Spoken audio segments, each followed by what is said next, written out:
Hello, and welcome to Hip Hop is Higher Education. Please like and subscribe on all your social media and podcast formats. We are your hosts. I'm Stephanie Reed of Aspire to Higher. And I am Summer Willow, creator of the Ladies Love Hip Hop platform. And we're happy to be here today. Steph, what's goody? So, we are in for some real conversation today. So I want everybody, all our listeners, to strap in, buckle your seatbelts. Class is in session. Diggity ding, ding, ding, ding. That was my school bell. So Summer and I have been talking, as we do, about hip hop. And lately our conversations have centered on the evolution of hip hop. And more specifically, the ways that hip hop has strayed from its origins. We often wonder, musically and culturally, is hip hop still the voice of the people? And as self-ascribed true school hip hop fans, we wanted to talk this thing through. What we're really doing felt like an anthropological dig in the hip hop crates, comparing today's hip hop with modern hip hop for the socio-cultural and political elements that are part of the hip hop culture. We want to know, does hip hop still have that same connection to its historical development? Hip hop, of course, is still a force, but now it's such a part of the American pop culture that there are shows like Hip Hop Uncovered, documenting hip hop's historical connection to the streets.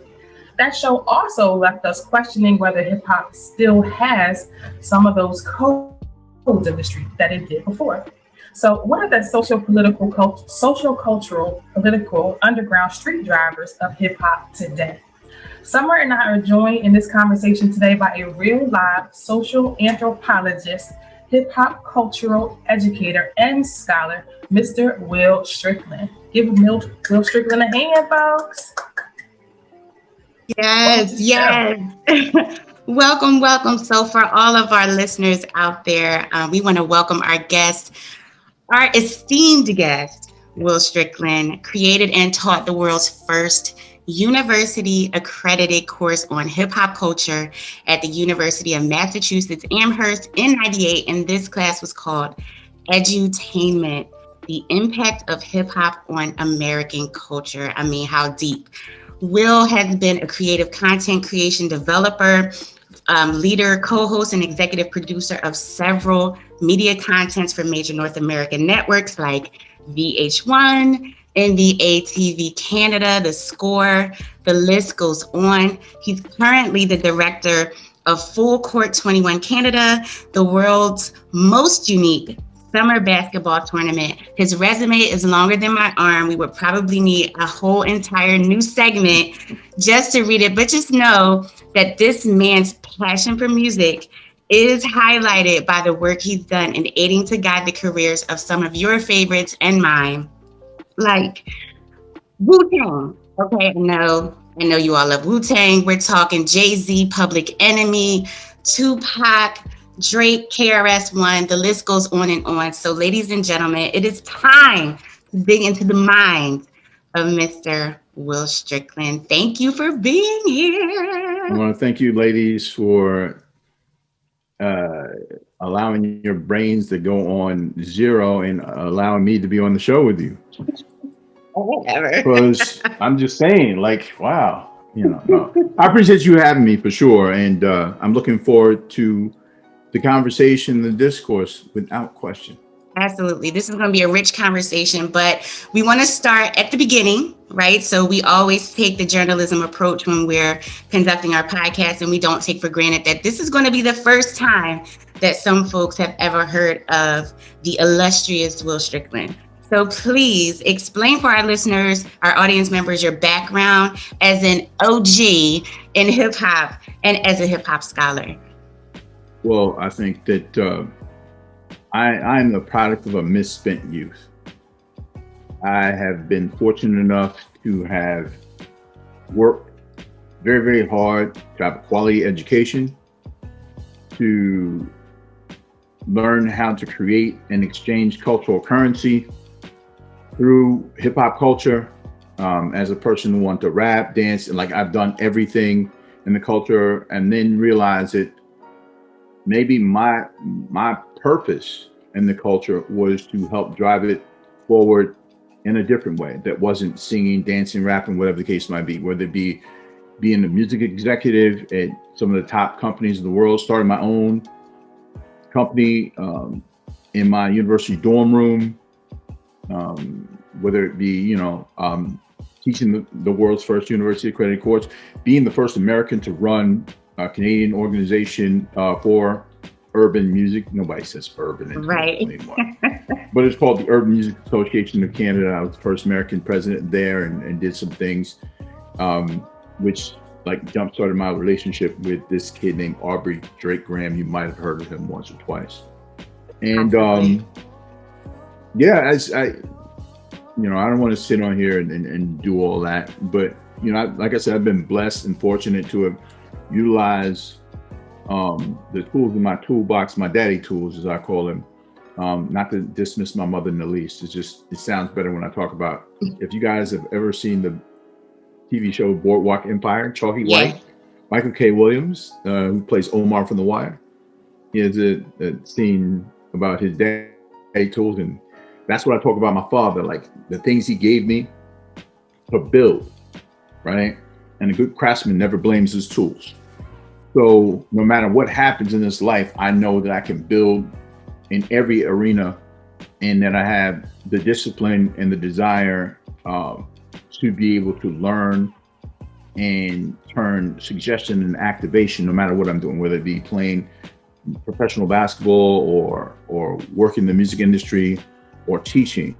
I feel like those are disciplines I have a vested interest.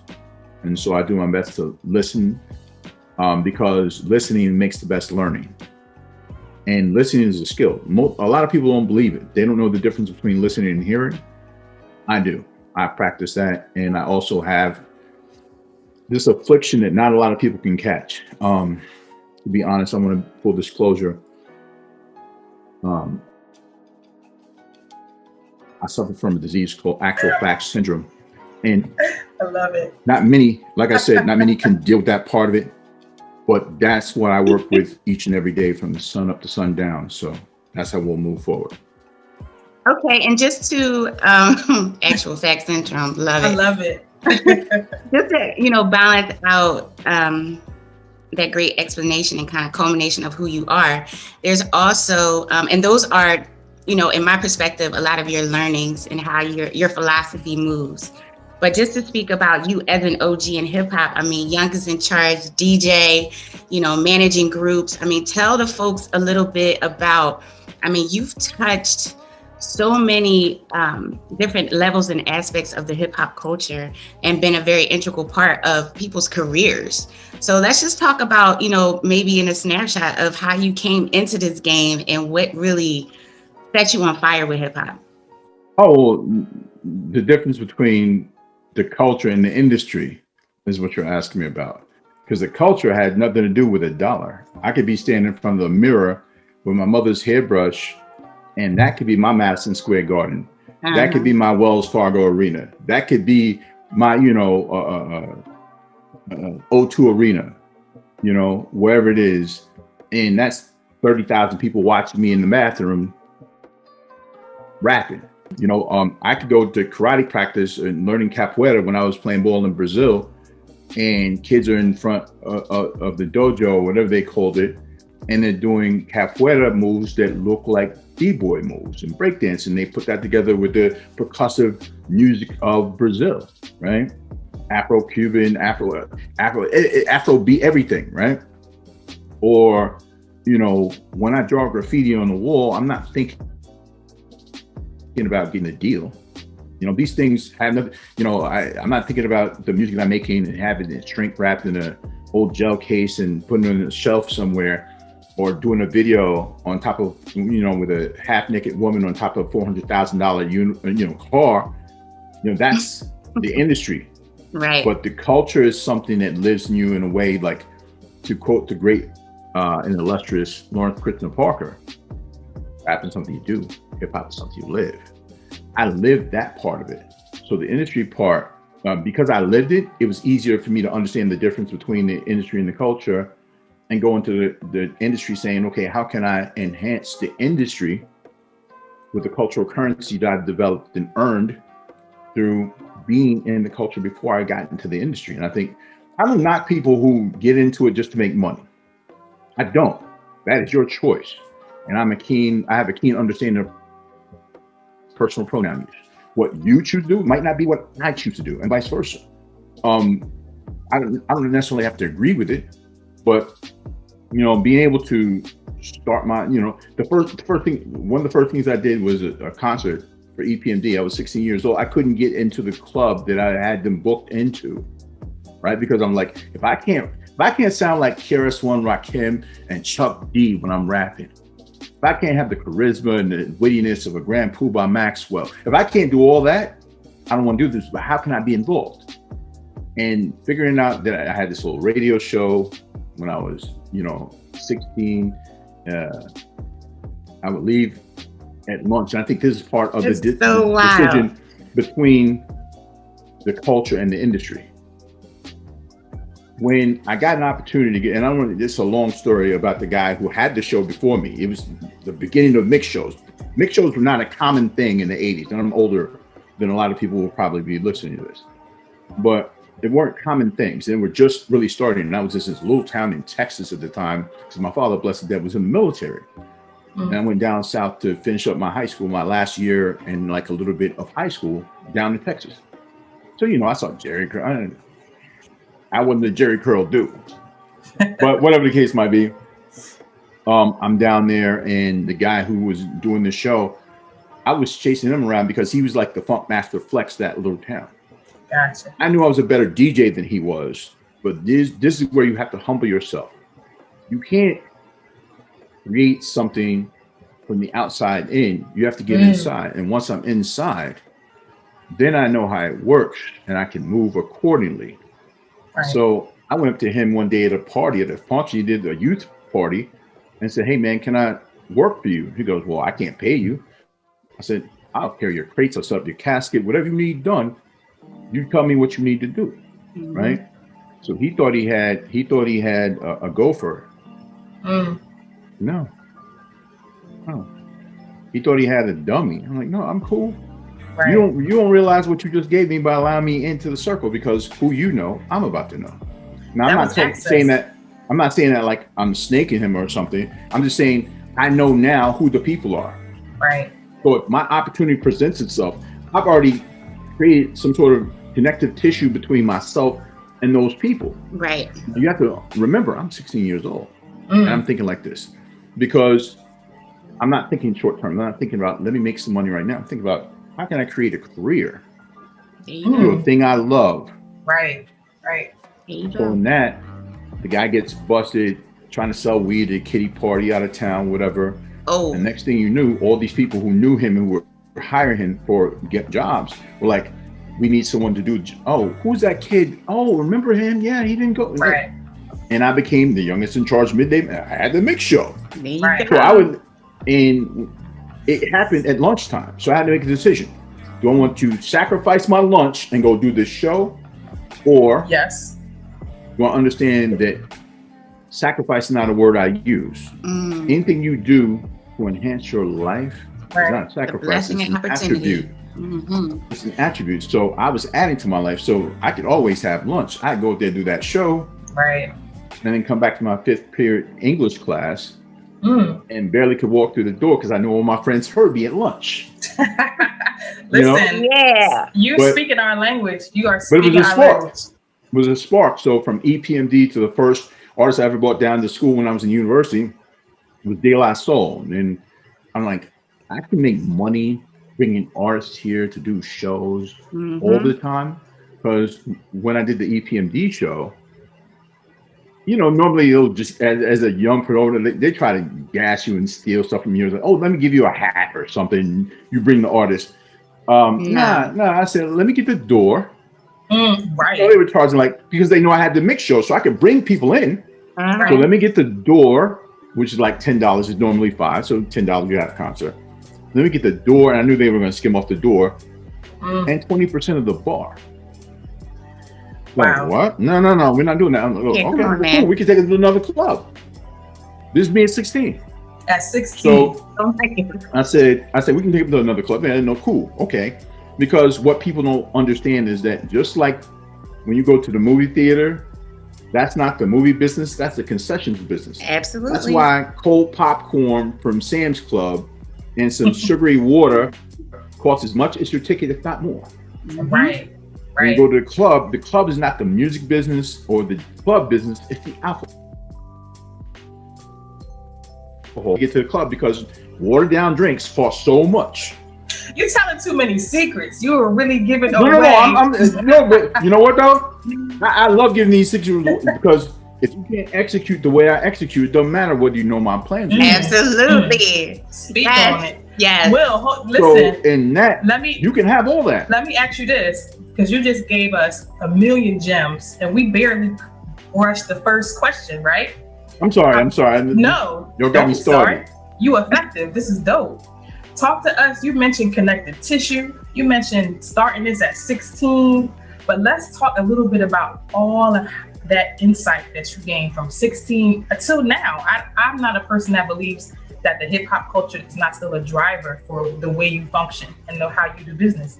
So what part of that, in that connective tissue that you just mentioned, right, between the people that you met, the access that you gained, what were the political, socio-cultural, like, what were the drivers of the hip hop culture that really was a force for your hustle, right? And do you think that that was what brought hip hop into its time that it's in right now? Wow, that's a heavy question, because I think that, again, having the education I had, understanding like the intellectual curve that I had, aka street knowledge that I had before I got into that, and being able to apply that, and then also understanding my obligation and also my limitations put on me as a young Black man, as a Black person in America. I had to say again, okay, how do I utilize my daddy's tools to recognize those things, but not allow them to affect what I get down, right? And I think that's really key. That's how the thing moved forward, because if everybody said, okay, well, only Black kids like this stuff, but if you think about it, the first big song in 1979 that came out was Rapper's Delight. And Michael Wright said at the beginning of that song, now I am Wonder Mike, and I'd like to say hello to the black, the white, the red, the brown, the purple and yellow. So somebody's been telling you a lie. So I deal with perception and reality all the time. And because I had that foundation early on, everything we do in this thing from a socio-cultural standpoint, whether it be political, like we understand the politics of the day. That wasn't a faux pas.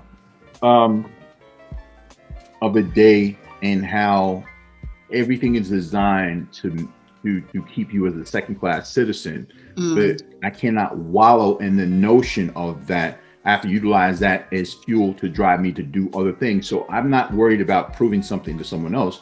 I'm proving something. My competition is me. And my fears and my quirks, my idiosyncrasies, they can get at you. Then pixies on your shoulder all the time, telling you, no, I don't know if you can do this, or dog, just do that shit. Do it. I'm sorry. Yeah, it's good. I said a bad word. You're great. It's a great word. Okay. So having to be able to deal with that and understanding the balance between what you learn in the streets and what you get at home, those things, you can know the difference. I'm like, okay, how can I utilize this? Because we all rub up against a certain element in our communities. And people try to make it seem like those communities are so bad, but it's just your community, that same element exists, only they wear three-piece suits and they went to Yale and Harvard. And they don't actually squeeze the trigger, but they have the people that they can hire to do that. So it's different, but it's the same. And you know what? And once you come to that understanding, like you talk about the socio-cultural part of it, like once you get that understanding, and you say, okay, well, how can I take this thing, because I'm creating culture, and turn that into commerce without compromising the culture. Right. Will, that's what I started to learn how to do. You raise a point that I was discussing last night when we were talking about trauma and how, trauma has been a driver in our communities in terms of our stories and how we tell our stories. And, I was talking about, I was talking to Raph Almighty of Third Platoon, and I was talking to him about, the kind of the two sides of trauma. And there is the exposure to reality, right? Because that thing that happened maybe at an age where you shouldn't have been experiencing that. You shouldn't have been seeing that. It did expose you to something that was really happening. And for that, you have this nugget of truth. So you are then connected to reality, right? And then the other side of trauma is pain. And the pain of trauma is the thing that, of course, it brings us together. I mean, we all can connect to the pain of it. But I feel like there was, in the front end, at least, there was a mix of types of hip hop that people were creating. But I think that at the front end, the story was about the pain of the trauma, and the story was about the story was about the reality of the trauma. Don't push me because I'm close to the edge, like really painting the picture of, what the drug epidemic was doing to our communities, and really painting the picture of how, violence against women, creates this type of person, or, Latifah standing up and say, who you calling a bitch? Like that, the trauma of that. Let me tell you the reality of what I really am. Right. So that reality piece was amazing for us. And I think we consumed that, apart from the industry, we consumed that reality. But then the pain part, the pain is where I think the socio-cultural and the political forces that were against us, that pain kind of overrode the reality. And it created these rappers that told these stories, but never connected, or not never, let me not use that word, seldom as time went on, connected to the reality of the thing and how we get out of the thing and fight the power and how we move past the thing. And it was just pain. And so I'm sorry, I don't disagree with you in the least. And I think that's a great point between the difference of the trauma versus, the pain of it, because we all suffer from generational PTSD. Okay. But the difference is, case in point, during the crack epidemic, we built more prisons.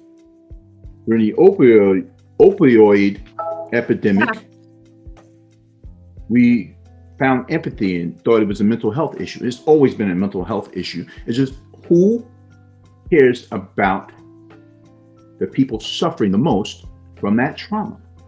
Yeah. And if, like, when kids see shootings in our schools, they're supposed to just shake it off and go home because that's what you're used to. When these white kids do it, and it happens in these predominantly white schools, or whatever the case, suburban schools, they get grief counseling and all this other stuff. They get exposure on television about how they were traumatized, and they get reality, whatever the case might be. So America's always turned pain into profit. We are living, breathing examples of that. We are descendants of that pain, of that profit on the pain. So I think understand the difference in those things, and that's part of the reason why we're educators, is that sometimes the education won't come in the music, and when it does come in the music, they try to mute it. So for every Chuck D, for every knowledge reigns supreme over nearly everyone. Yes. For every one of poor righteous teachers, for every brand Nubian, depending upon like how you feel about 5% understanding and supreme mathematics and things of that nature. The fact of the matter is that they were taking what they learned and trying to educate as well as entertain. That's part of the reason why I named my class after KRS-One's album 1990, Edutainment, because great, entertain me. I want to make music. This is my vocation. This is what I want to do. But at the same time, I'm going to educate you. I have a platform and an opportunity to tell you some things about what I see. So the first time I heard about AIDS was on a KRS-One song. Nuclear destruction, AIDS, this doesn't scare me. I didn't have the internet back in the age. That's right. I had to go look it up. Encyclopedia Britannica didn't even have it. Word is born. Microfiche. Microfiche, yes. Okay. Not the microfiche. Listen, I used to love spending time on the microfiche. Don't Word sleep. is born. Word is Don't born. But sleep. all I'm saying is that you have to be willing to receive it, though. And then it got to the point where people were like, oh man, I don't hear all that preaching. I'm making money because money became our gods, because we thought it was a way to get out of the community. And again, selling drugs, same idea. I mean, I don't know shit about that math, son, but I can pitch these rocks. Yeah. Right. What you're saying is what I think has been the basis of Summer and I bringing our platforms together. It's the bringing people away from just the consuming of hip hop, right? We all agree, I think, here on hip hop initially being trauma informed. What we want to figure out now is, do we still see that in hip hop, right? I think it's still trauma informed because there's new traumas every day. There's new racism, right? New forms of it. So when we talk about the socio-cultural factors, that's more of us just, I think, reminiscing on how we saw hip hop come to be. But now we trying to figure out what are those drivers for these mainstream current day hip hop folks. There's rappers and then there's still industry folks who are pumping out a narrative that doesn't really belong to us. Are we still buying into the same narrative that hip hop is still pain? Because I also see a lot of triumph in hip hop. Right, we left trauma informed and became revenue driven. So there's so much happening, I think, in current day or modern forms of hip hop. I'm curious what your thoughts are, Will, on what do you see today driving MCs, rappers, producers, and people like you and I, educators who use this to engage with young folks. I think it's different now because the portfolio has been diversified. I think that the avenues to access to industry is different now. There were barriers to getting into the industry in the 80s and 90s. Now you can go online and call yourself a SoundCloud rapper and say you're in the industry. So the barriers to entry are different.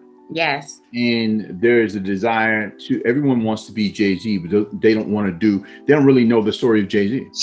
They think I can sell some drugs, tell some stories, kind of sound like him, or sound like Drake, or sound like Quavo, or sound whatever, and I'll be a star. But people don't realize, do you know how long it took Jay-Z to become Jay-Z? Yeah. He put out his first single in 1986. He was with Jazzo in 88, going on tour with Big Daddy Kane, 88, 89. His album doesn't come out for another 8 years. Okay? So Jay-Z, by the time 1996 rolls around, Jay-Z's 28 years old. 27, 28 years old. This is a young man's game, apparently. But Jay-Z wasn't even Jay-Z after Reasonable Doubt. Until Hard Knock Life, until about 2003. Right. Did Jay-Z actually become Jay-Z? So you have to realize Jay-Z is born in 1969. He's 34 years old before he becomes Jay-Z. Jay-Z. So the path he took, and not everybody's going to take that same path because paths get cut off, as the late great Christopher George Latour Wallace and Tupac Amaru Shakur. Like, bless the dead to both of them, but they never saw the potential fulfilled in a way that, like, guys were trying to get out and do other things. Tupac was acting more than he was rapping. Yeah. They want to do, like, again, and when guys started to figure out they can diversify their portfolios, Jay-Z buys a part of a basketball team. Nelly does that, Usher, like, all these guys understand we have a certain place and we can utilize our power. Diddy with the Rock the Boat. So again, understanding your platform and saying, okay, here's my power. What do I value? And how can I create consensus around what I value outside of just the music? The music is the hook. It's the hook. It's the hook, right? Yeah. But the rest of the stuff is the lyrics. Ooh. Listen, So you say it. That's you preaching. I tell in the work that I do with my students, I call it the broccoli versus cake, because I'm also a mom, right? So I put it in that frame, like, I'm gonna give you some broccoli because you need it. You need these nutrients. I'm gonna give you this knowledge. Every now and then I'm gonna give you some cake because listen, we want everybody who don't want cake. So it's the broccoli and cake. I like that metaphor, and I actually use one that's a little bit different when I'm talking about them writing their papers in accord to, or I guess kind of as a parallel to what you were saying about food and making it something that was something we all do. So it is a common thread. I say, when you guys write your papers, or before I got the papers, I'm like, okay, name a food you didn't like as a kid, Stephanie. What was the food that your parents fed you didn't like as a kid? Man, beets. Okay, beets. So okay, both of you are on beets. Okay, cool. Beets. So they put them on your plate, and you would eat just enough of them to make it seem like you ate something. Then you do. Yes, what would you do with the rest of them? See, I'm gonna have to say it. You already know what it is. Let's spread around. So I tell them, don't give me a paper that's supposed to be 2 or 3 pages long, but you have like one sentence and then a whole big piece of white space on the paper, and then like, don't do the spread around. Right. And they get it. So I don't have to explain to them because it's a common thread. And I think that's the key in being able to create an understanding of what we're trying to do educationally and culturally, socio-culturally, socio-geographically, socio-economically, in a way that you have to speak a language, not to dumb people down, but like, everybody eats food. I mean, that's how I got my class in the first place, is that, right. I was speaking on when Harvard used to have their hip hop conference. I spoke on a panel about hip hop and education. I guess it was me as the advocate for the culture, and then there's a gentleman from Yale or Brown or something. You know, he's a black guy, and you know, he had the tweed jacket with the suede patches on the elbow, pipe in his pocket, nose in the air. You know, he was one of those. And, one of those academics. Right. And his whole tact was to challenge everything I was saying, and then think that I was going to revert to some sort of street situation where I smack him in his blabberbox, and then you say, see, look at what they do. I'm like, what are they? You look just like me, dog. What are you saying? But instead of beating him with these, I beat him with this. So much so, the guy left the stage in tears, mad because he couldn't crack me. And some people from the University of Massachusetts came up to me and they said, would you, sir, like to teach a course on hip hop culture, this thing you've been talking about? Right. My chest got all swollen. I want to teach a course on hip hop culture. And they said, okay, when you come up with the curriculum, give us a call. I'm like, whoa, hold up, whoa. I thought you guys didn't want me to teach it. You already had it. I was just going to teach it. But here's the challenge, and this is where you talked about the connective tissues, socio-economic part, social-cultural part, is that now I have an opportunity to control the narrative. But if I haven't planned my work so I can work my plan, I fail.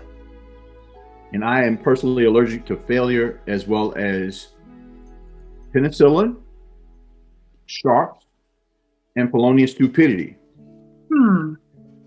I'm dead serious. You've never seen a shark attack in your life.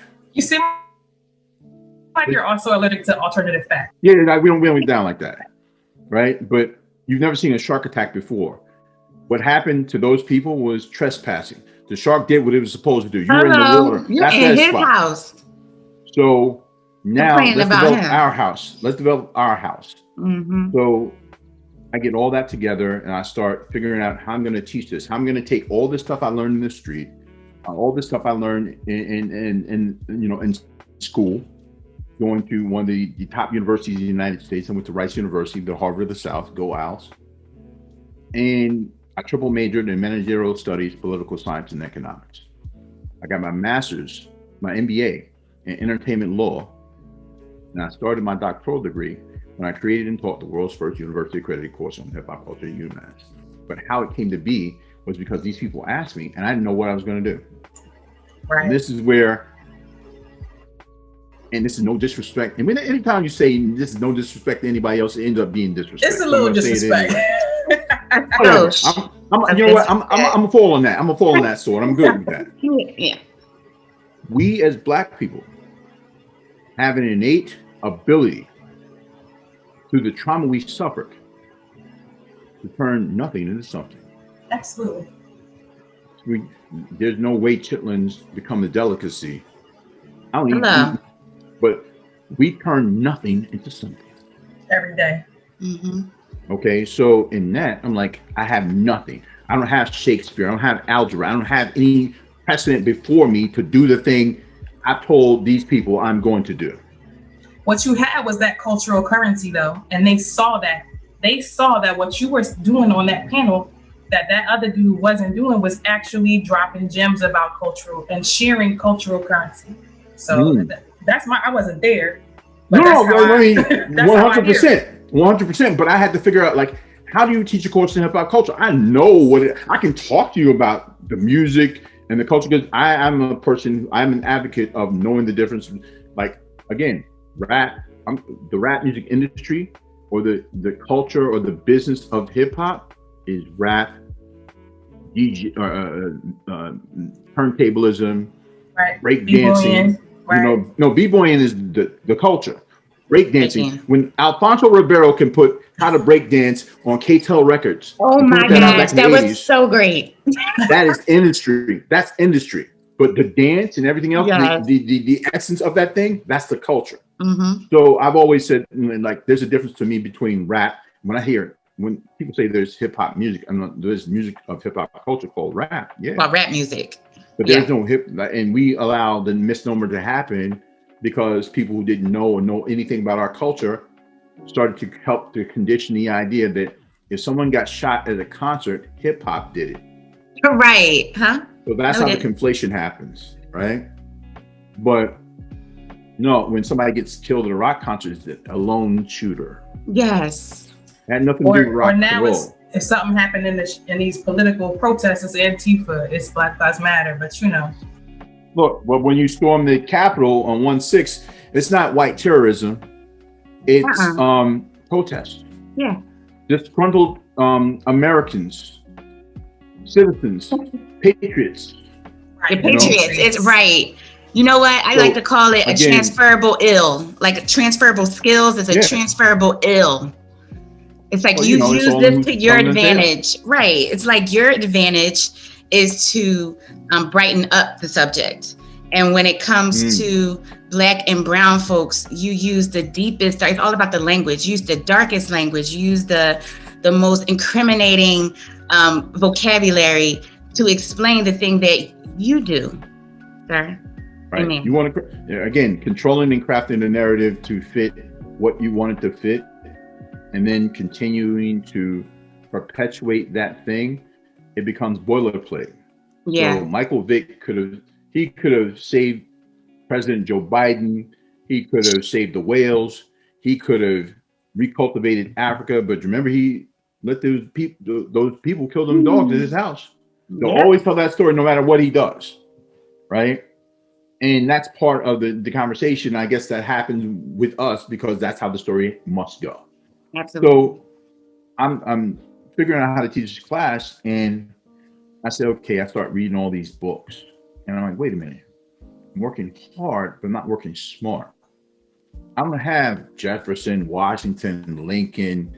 I don't have a dead history. I got Hurt, Bambaataa, Flash, KRS-One, Queen Latifah, Russell Simmons. Right. People I can contact, people I know who are living here. Bring them in. They're not book editors who have no vested interest in my culture. Right. So I'm going to get the people who actually made the history and say, I told the school, I'm going to do this. And they go, whoa, pump the brakes on, boy. This is still, a university, an institution of higher learning. You have to utilize some text. Yeah. And so I said, I got 3 in particular. The first one was, at the time, the Bible on hip hop education and pedagogy by Trisha Rhodes called Black Noise. Then there was another book by William Eric Perkins called Dropping Science. His son took and failed my class, and I had to correct some of the stuff in his daddy's book. That's a whole nother conversation. And then the last book, which I found the most interesting that I use, along with like I had a field trip to 88hiphop.com where I did the first ever online concert of Black music history. Yes. I like being first at everything except being last. That's called experiential learning. That's right. What you did. So this is back in 1998. You know, the internet was maybe 3.5, 4 years old. We take it for granted now, but it was a different thing back then. Dial-up, AOL. Oh, you have mail. And this last book was called Black Culture Industry by Ellis Cashmore. In the book, it begs two very specific questions about what we do. The first question is there such thing as Black culture? To which you ladies would answer. For sure. Yes, no doubt. But the most important question to ask is, do Black people own it?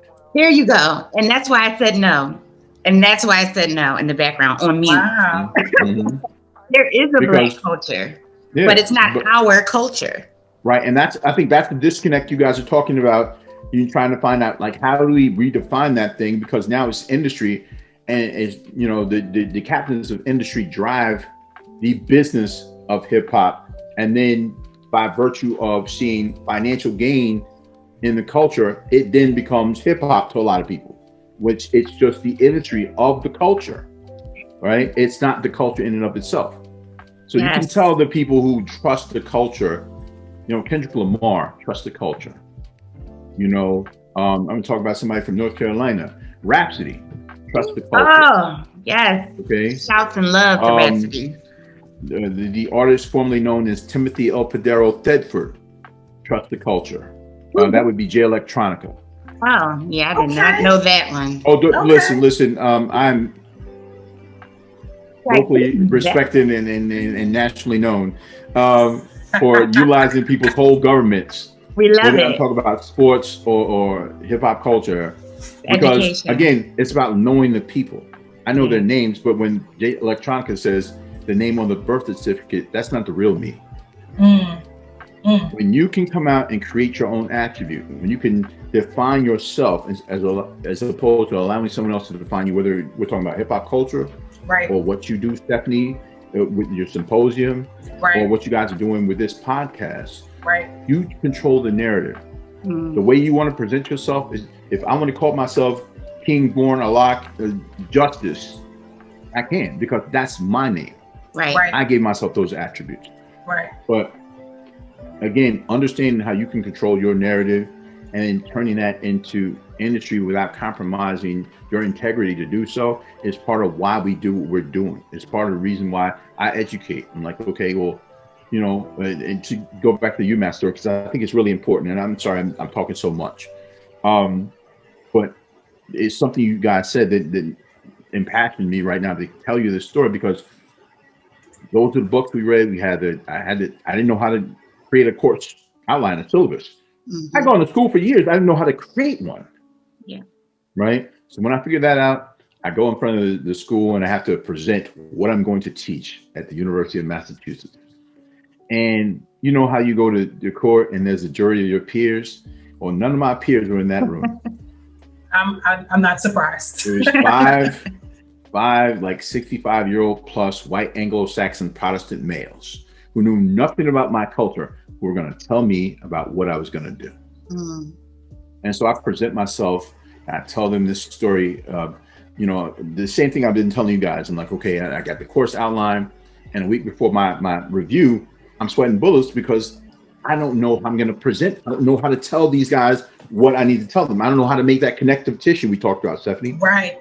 Because they don't know what I know. Right. So I have to figure out a way to deliver those nutrients you talked about, those beats you talked about. And so I figured that out. I'm taking a shower, almost break my leg jumping out of the shower, taking a bar soap. And right now, I kid you, this is a real story. I almost broke my leg jumping out of the shower, trying to write down this idea because I was thinking about the Karate Kid, and I hadn't seen the Karate Kid in years. I'm not talking about the one, of course, back in the day, the one with Jackie Chan and Jaden Smith wasn't out. So it's the original one, right? So original Miyagi. Right. So you remember the story, right? So Ralph Macchio, or Daniel, is the new boy, and he's at the new boy at the school, and all the girls like the new boy because he's a new boy, but all the boys don't like the new boy because the girls like the new boy. Follow me? They jump him. While he's getting jumped, the janitors, or I guess director of custodial affairs, the era we live in, I want to get canceled for calling him a janitor. Right. So he comes out, he saves the kid, and the kid's holding speed Nazi, like, I want to learn how to do that. He says, all right, come to my house, I'll show you how to do it. But all he has been doing is painting the fence, sanding the floor, waxing his car. Remember? Wax on. Wax off. Where's mom? So finally, one day the kid says, okay, Mr. Miyagi, when I'm done here today, I'm going to leave and I'm not coming back. He goes, why? He goes, I'm tired of being your slave. He goes, no, I thought I was supposed to learn karate. He goes, okay, if you're going to leave today, fine, but show me what you learned. He goes, what I learned? He says, okay, so show me paint the fence. The kid is frustrated. He's a kid. He's not thinking. His mind is not in the right place. So he started flailing his arm. Mr. Miyagi said, no, show me the way I showed you. He does it right. Mr. Miyagi throws a punch. He blocks that punch, but doesn't click in his mind what just happened. So then he says, okay, show me sand the floor. Mr. Miyagi kicks. Son blocks the kick with his hands, and that's when it clicks in his mind that the work he was doing was merely the vehicle by which he would learn his discipline, which was karate. Well, if I can teach these people who don't know anything about my culture, that's the same way. If I can tell them about my culture without talking about my culture, I win. And I used the story of the Karate Kid. I told them that same story. And one of these guys stood up, pulled up his pants, and said, Love that. That's the greatest shit I've ever heard in my life. This is exactly how he said it. What made you come in here to tell us about this class with this hippity hop stuff and using the Karate Kid? I said, sir, well, again, we've all seen the movie, Connective Tissue. Exactly. It's common language. Exactly. So I never have to say hip hop culture when I'm telling you the story of how I'm going to teach the class. Right. And the guy turns to me and goes, get his contract. I signed my contract that day. Let's go. Because I planned my work. Let's go. Work my plan. I figured out how to speak to people who did not understand me or my culture. Right. So that is a gift that I've been blessed with. And to be able to take our language, our images, our expressions, our cultural expression, and say, this has value. This has importance. This is as important as apple pie and the American flag. Americana, absolutely. And if you understand this, and that there are only certain kinds of people who can do this thing, then you'll have me at that school. You'll have me speaking at this thing. You'll have me doing this. Because I could go to school with someone and our majors could be German history. And it might be a German that's doing it. And we have the same aptitude, same grades and everything, but that person's going to get the job, and he should get the job. You know why? Because there are things anecdotally that he can bring to the proceedings that I could never give. That make the connective tissue in that expression so much greater. I can give you all the information in the world. Mad people know, they can read the book and go, I know about hip hop culture. But do you really know? You really, really know. That's the authenticity. Yes. Will, you have dropped so many gems, and I think we could talk about this forever, amongst other things. But you walk into our final question of the evening, kind of with that sentiment. And, this podcast is called Hip Hop is Higher Education because of the things that you mentioned. We believe that this is the tool that we can use not only to inform itself, from the inside through the lived experiences, but also to inform the world as it relates to our story and our socio-economic, political, cultural experiences, not just where it started, but where we're headed. And in many ways, we will be the voice of the future. We are the voice of the future. So when someone like Stephanie and I says hip hop is higher education, and just to close us out, what does that mean to you? That you can elevate as a result of accepting that there is more than one way to think. There's more than one way to feel. there's more than one way to apply knowledge in this world. And it's not just necessarily reading, writing, arithmetic that you grew up with, that there are things that you can learn and turn into, like I said, the intellectual curve turns into a degree at this university and another degree at this university, and then the opportunity to teach a course at this university, and then to have that be the currency you take around the world, and people pay you to tell a story that I just told for free on here. That if you don't value it, no one else will. If you don't value your soil, if you don't respect your soil, no one else will. They will always disrespect your soil. So about it. Tomorrow is, I'm more excited about what I'm doing tomorrow than what I've already done. Those things are great. Don't get me wrong. I respect and admire them. Those are the pillars and the people who came before me, who provided the opportunity for me to do that. I'm on the shoulders and the backs of those people. But these things that I've developed as a result are the pillars on which I stand, so that other people can see the edifice that I've created through that and say, okay, how do I do mine? And I'm like, here's the blueprint. But you have to build in your own way. As long as you have a foundation, everything we do in this life, I believe in this wholeheartedly. 3 very basic steps: setup, execution, follow through.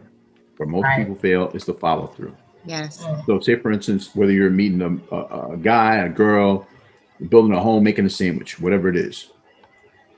The setup is, Summer, our eyes meet across a crowded room. Right? So we make the contact. The execution is I walk over, hey, Summer, what's going on? My name is Will, how are you? We talk, right? And then, we hang out a little bit. Hey, look, can we get out of here? I can take you to get something to eat. We can have, a hot cup of steam with a long straw, big bowl of nothing. You can have too. She finds me witty. We're cool. We start hanging out. She becomes my woman. I become her man. But then we start to get together and she's like, it's a beautiful spring day today. Well, let's go out for a walk. I'm like, baby, I want to watch the NCAA tournament. Right? Okay. Go ahead. I'll do it next week. And then next week comes, it's still on. She leaves again. The next week, NBA playoffs about to start, baby. And the next time she walks out, she leaves and doesn't come back. Why? Because all the things I did to get her, I didn't do to keep her. And again, you can apply this to anything you do. So there's a reason why, for all that we're doing right now, that's great. Tomorrow it's going to matter more. Yes. Amen. Thank you, Will. Thank you guys for having me. You taught the whole class in this podcast, and we are so appreciative. I'm sorry I didn't talk more about the artists and stuff. It's just like, oh, you don't need to. That stuff was cool. That stuff was great. Working with Big, Bless the Dead. And I tell some stories. I share some stories about the first time on promo with Big in Houston, and a situation in the bathroom with the young lady and some jerk chicken. It's a whole nother conversation. We can do that some other time. That's not the educational part. Yeah, that's not the after hours podcast. Stuff with Wu-Tang and that Ray and Ghost, having them on tour, and they were the ones I did the first ever online concert with. It was Ghostface, Killer, Capadonna, and Raekwon. Awesome. That we did in February 18th, 1997. We believe, Summer and I believe that this is not going to be the only episode that we have you on. There's just way too much knowledge. There's so many ways that we could have dived deeper. Is that a word? Dove deeper? Right? You got it. You got to do a deep dive. You got it. Diving. So much more to get into. So we are appreciative of you, your knowledge, all your gems. And thank you so much for being here with us, talking about hip hop is higher education. Amen. So keep it hip hop, folks. Keep it hip hop, people. We'll see you later. Peace. Peace.